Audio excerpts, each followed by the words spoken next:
Okay, hello, I am here with our lead nurse, Carol Bruce, and we're going to talk about something really important. It's wearing our masks. And, that's something kind of new for all of us, although it's kind of becoming the norm, right? And like I'm wearing a mask that my mom made for me, and so we are able to kind of do it with a little bit of style, but also it's just so critical as part of our return to in-person plan that we as staff members wear our masks appropriately, correctly, and really model that for our students. And so I was talking with Carol a little before, and the number one thing is to wear your mask, right? And then what are some important things to be thinking about with your mask wear?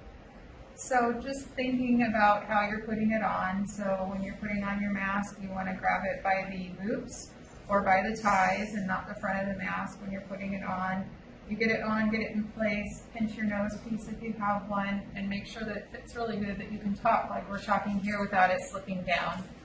So that's one of the first things that you want to do when you're putting on your mask.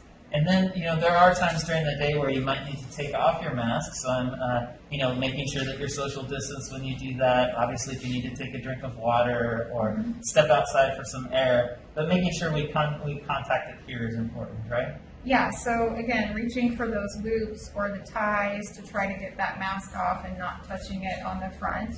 And in any time that you need to touch your mask to take it off, to take a break or move it to a different location, you want to make sure you're washing your hands or sanitizing. Okay. And sometimes they start to slip and slide a little, and so does that mean that the mask isn't maybe fitting as well as it should? Probably. If you can't talk like we're talking now without it moving down, then you probably really need to readjust that. Sometimes it's as simple as, making a tighter tie in your loops or adjusting those loops for a better fit.